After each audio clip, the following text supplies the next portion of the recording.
तालिबान ने अंतरिम सरकार का ऐलान कर दिया है। मुल्ला हसन अखुंद को प्रधानमंत्री बनाया जाएगा, डिप्टी पीएम बनाया गया है मुल्ला बरादर, और मौलवी इनाफी को, मुल्ला याकूब को रक्षा मंत्री बनाया गया है। सिराज हक्कानी आंतरिक मामलों का मंत्री होगा। अभी तक बहुत सारे पेच आ रहे थे, इस वजह से तालिबान अपनी सरकार का गठन और उसका ऐलान नहीं कर पा रहा था, और इसमें एक बहुत बड़ा रोड़ा था पंजशीर। लेकिन पाकिस्तान से मदद लेकर जिस तरीके से पंजशीर पर उसने अपना कब्जा आगे बढ़ाना शुरू किया, और उसके बाद तालिबान का एक झंडा भी वहां पर नजर आ गया। हालांकि पंजशीर घाटी के वीरों का कुछ और कहना है, लेकिन तालिबान का दावा कुछ और है। और इसी सब के बीच आज शाम तालिबान ने अपनी तरफ से आतंकियों के नगीनों को जड़कर एक सरकार का ऐलान कर दिया।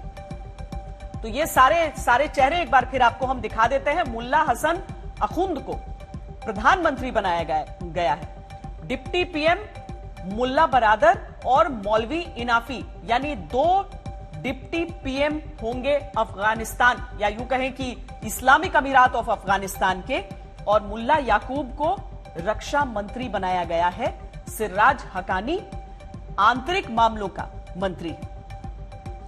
तो ये सारे वो मंत्री हैं। अब से कुछ देर पहले ऐलान किया गया था, लेकिन ऐसी सरकार के शपथ ग्रहण के मायने भी देखने होंगे। हालांकि अभी पूरा जो अंतर्राष्ट्रीय समुदाय है, भारत समेत पूरा अंतर्राष्ट्रीय समुदाय इस समय बहुत सधी हुई नजरों से अफगानिस्तान को और अफगानिस्तान में बदलते हालात को देख रहा है।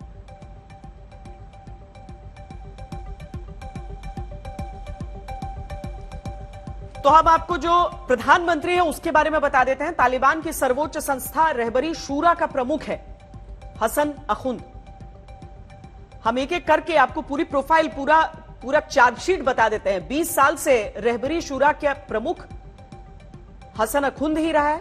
तालिबान प्रमुख अखुंदजादा का करीबी है, जिसके लिए अभी तक बात हो रही थी कि क्या अखुंदजादा प्रधानमंत्री के तौर पर डिक्लेयर किया जा सकता है, लेकिन नाम है हसन अखुंद। तालिबान के गढ़ कंधार में घर है, वहीं क्या रहने वाला हसन अखुंद अंतरिम सरकार के प्रधानमंत्री के तौर पर नजर आएगा।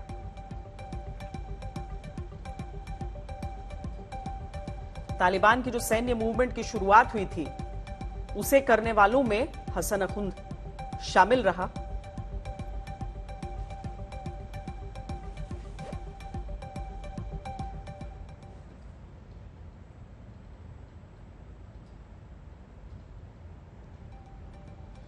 हमारे साथ इस समय इस पर और जानकारी के साथ गौरव सावंत जुड़ रहे हैं न्यूज रूम से।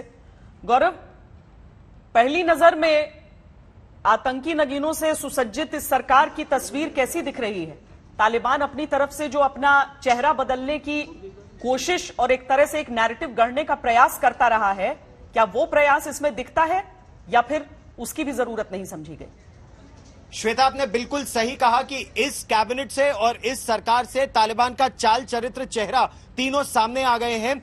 मुल्ला हसन अखुंद, जिसको अंतरिम अध्यक्ष बनाया है या प्रधानमंत्री बनाया है तालिबान ने, वो बामियान में भगवान बुद्ध की प्रतिमा जब गिराई गई थी 2001 में, उसमें उनका हाथ था, पहली बात। दूसरी बात, ये बहुत ही कंजर्वेटिव समझे जाते हैं। जो तालिबान के जितने भी कड़े नियम हैं उनको लागू करने की जिम्मेदारी इन्हीं की थी। क्वेटा शूरा में, रहबरी शूरा में हालांकि ज्यादा शक्ति नहीं थी, क्योंकि जो शक्ति है वो या तो मुल्ला उमर के पास थी, या मुल्ला उमर के बाद उनके बेटे के पास है मुल्ला याकूब के पास, या फिर सिराजुद्दीन हक्कानी, अनस हक्कानी और खलीलुर रहमान हक्कानी उस धड़े के पास है। तो ये जीत पाकिस्तान की सेना और पाकिस्तान की ISI की है कि उनके कहने पर एक एडजस्टमेंट कैंडिडेट को तालिबान की सरकार का मुखिया बनाया गया है, जो बहुत ही ज्यादा कंजर्वेटिव है। अमेरिका को भी खासी आपत्ति रही थी, क्योंकि अमेरिका जो दोहा का जो तालिबान था, जिनसे बातचीत होती रही है अब्दुल बरादर से, जो 8 साल पाकिस्तान की जेल में भी काट के आ चुके हैं, या फिर शेर अब्बास तानिकजाई, उस तरह के लोगों को वो आगे बढ़ाना चाहते थे। लेकिन ये कट्टरपंथी जो धड़ा है उसकी पूरी तरह से जीत है। पाकिस्तान की ISI अपने लोगों को सत्ता में लाने में सफल हुए। श्वेता, बहुत शुक्रिया गौरव सावंत इस पूरी बातचीत के लिए। तालिबान ने अंतरिम सरकार की घोषणा कर दी है। इस अंतरिम सरकार में प्रधानमंत्री हमने आपको दिखाया कि कौन कौन से ये चेहरे होने वाले हैं। ये तस्वीरें उस ऐलान के बाद की रही हैं।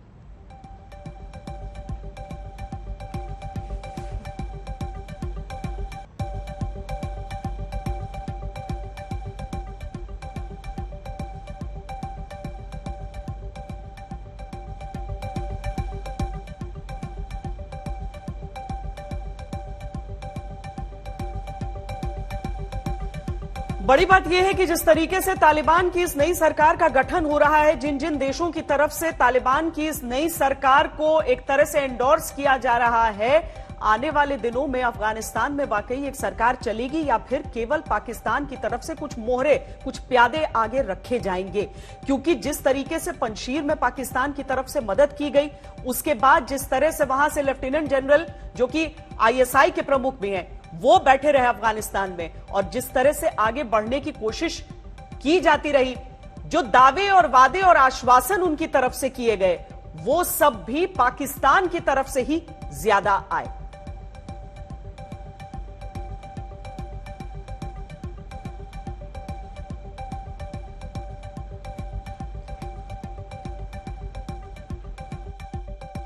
इसलिए जब ये सब चेहरों की हम बात करते हैं तो उसमें सीधे तौर पर सवाल पाकिस्तान की ओर और सारी उंगलियां उस ओर उठी जाती हैं।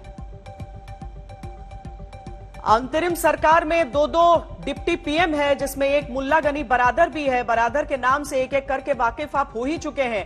राजनीतिक फैसलों में सबसे बड़ा रोल अब तक रहा है। दोहा में जहां पर वार्ताएं चलती रही हैं, वहां पर तालिबान दफ्तर का चेयरमैन रहा है मुल्ला गनी बरादर, और ये तालिबान सरकार में नंबर 2 की भूमिका में नजर आएगा। दोहा में जिस तरह हमने आपको बताया कि वहां पर बातचीत भी चलती रही है, वार्ताएं चलती रही हैं, तो अमेरिका से जिस तरीके से डील हुई है, जिस तरीके से अमेरिकी सेना छोड़कर भागी है अफगानिस्तान को, उसमें बड़ी भूमिका रही है बरादर की।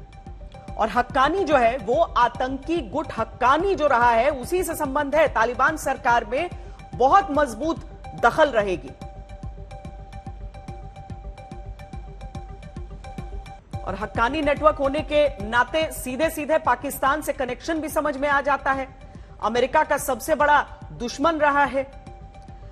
वैसे भी बहुत ज्यादा सोचना होगा नहीं, क्योंकि अब जो नजदीकियां हैं वो तो चीन से सबसे ज्यादा होने वाली हैं। चीन को अपना इंटरेस्ट भी नजर आ रहा है, और चीन जब भी किसी देश से अपने रिश्ते रखता है तो उसमें उसके आर्थिक इंटरेस्ट जरूर अहम हो जाते हैं। तो आतंकी गुट हक्कानी नेटवर्क का चीफ सिराजुद्दीन हक्कानी।